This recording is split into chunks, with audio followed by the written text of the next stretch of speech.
ठाकरे गटाचे खासदार अरविंद सावंत आपल्याशी जोडले गेलेले आहेत। सावंतजी, स्वागत आहे पुढारी न्यूजवर। उद्या निवडणूक आयोगाची पत्रकार परिषद होते, उद्या लोकसभेचं वेळापत्रक लागेल। काय तुमच्या गोटात नेमक्या चर्चा सुरू आहेत, कशी तयारी झाली आहे? गोटात कसल्या चर्चा? आमच्या गोटात मैदानात असल्या चर्चा आमच्या होऊन जाऊ द्या। प्रश्न असा आहे की लोकशाहीचा आत्ता कोणीतरी बोलत होतं, मला त्यांचं नाव नाही कल्पना आहे, त्यांनी खरंच चांगला शब्द वापरला की लोकशाहीचा उत्सव आहे, पण दुर्दैवाने तो उत्सव नाही राहिला ना, तो शिमगा झालाय आता। तर शिमगा हाही उत्सवच आहे म्हणा। पण शेवटी ज्या पद्धतीनं या देशामध्ये लोकशाहीची विटंबना विद्यमान सरकार करतंय याचा विचार करता जनता आता यांच्या या सगळ्या काय म्हणूया भ्रामक ज्या काही त्यांनी चित्र उभी केली आहेत त्याच्याबद्दलचं मतप्रदर्शन करतील, कारण त्यांनी लोकशाहीचा घात, कारण महाराष्ट्रापुरतं बोलायचं झालं तर गेल्या 2 वर्षामध्ये आपल्या महापालिका जिल्हा परिषदा यांच्या निवडणुका सुद्धा हे सरकार घेऊ शकलं नाही। याच्यातच लोकशाहीचा गळा घोटणारं सरकार आहे, त्यामुळे त्याला उलटवून टाकण्याची ही संधी आता मिळणार आहे। आणि ती संधीचा सर्व जनता, देशातील जनता आता शून्य झाली, कारण त्या तुमच्या मीडियाला तर वाहून जात नाही ती, उलट ती सोशल मीडियाकडे अधिक आकृष्ट झालेली आहे। याचाही आपण गंभीर विचार केला पाहिजे, कारण सत्य लपवलं जातं। आणि आता उदाहरणार्थ कोचूक जिकडे बसले, वांचूक आंदोलनात बसलेत लेह लडाख मध्ये, किती लोकांनी बातम्या दाखवल्या?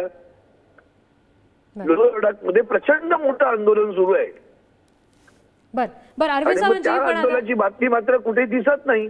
त्यातूनच माध्यमांच्या सुद्धा विश्वासार्हतेवर एक प्रश्न निर्माण झालाय। म्हणून या सगळ्या विश्वासार्हतेला सबका विकास नाही विश्वासघात आहे तो विश्वासवर आहे, आणि म्हणून त्या विश्वासघाताला आता निश्चितपणे जनता सडेतोड उत्तर दिल्याशिवाय राहणार नाही असा विश्वास वाटतो। बरं, अरविंद सावंतजी, तुम्ही म्हणताय जनता उत्तर देईल, पण शिवसेनेमध्ये तुमच्याच पक्षामध्ये इतकी मोठी फूट पडणं, मतदारांमध्ये काहीसा संभ्रम निर्माण होणं, या सगळ्याच्या पार्श्वभूमीवर लोकसभेकडे कसं पाहता?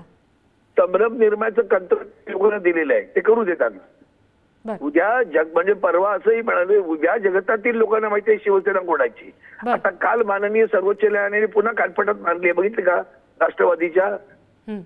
तशीच आहे ती, त्यामुळे त्यांनाही माहिती आहे की शिवसेना कोणाची आहे ती। शिवसेना वंदनीय बाळासाहेब ठाकरेंनी निर्माण केलेली संघटना, ती आदरणीय उद्धव नेत्याची शिवसेना, ठाकरेंची शिवसेना हीच खरी शिवसेना। आणि म्हणून ही लाचारांची जी काही संघटना, जी इलेक्शन कमिशनने लाचार होऊन गुलाम होऊन त्यांना निर्णय दिला, त्या गुलामीचा सुद्धा आज न उद्या सर्वोच्च न्यायालय चांगला त्यांना शिकवल्याशिवाय राहणार नाही असा विश्वास पण या निमित्तानं देतो। एकमेव आशेचा किरण आहे सध्या सर्वोच्च न्यायालय। अरविंद सावंतजी, धन्यवाद सविस्तर प्रतिक्रिया पुढारी न्यूजला दिलीत यासाठी। जी शिवाजी, तुम्हाला थोडंसं थांबवते, भाजपाचे खासदार सुभाष भामरे आपल्याशी जोडले गेलेत। भामरेजी, स्वागत आहे पुढारी न्यूजवर। आपण बघतोय आता उद्या दुपारी 3 वाजता निवडणूक आयोग पत्रकार परिषद घेत आहे, लोकसभेच्या तारखा लागतायत, कशी तयारी सुरू आहे भाजपच्या गोटामध्ये? भारतीय जनता पक्षाची तयारी गेल्या 5 वर्षापासून सुरू आहे, आणि गेल्या 5 वर्षापासून किंवा गेले 10 वर्ष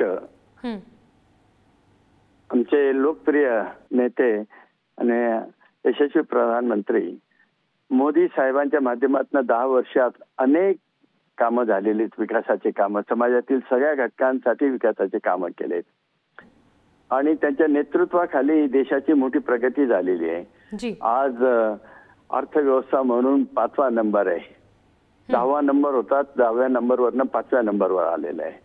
आणि विकसित भारत हे संकल्प मोदी साहेबांनी केलेला आहे, आणि भारतीय जनता पक्षाच्या सगळ्या कार्यकर्त्यांनी केलं आहे। येणाऱ्या काळात 3 नंबरची अर्थव्यवस्था भारत होईल अशा पद्धतीचे प्रयत्न चालू आहेत, आणि त्याच्यामुळे तयारी काय निवडणूक लागल्यावरच होते असं नाहीये।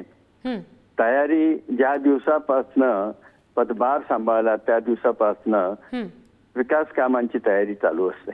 निश्चित निश्चित निश्चित भामरेजी, धन्यवाद, तुम्ही सविस्तर प्रतिक्रिया पुढारी न्यूजला या संदर्भात दिलीत यासाठी।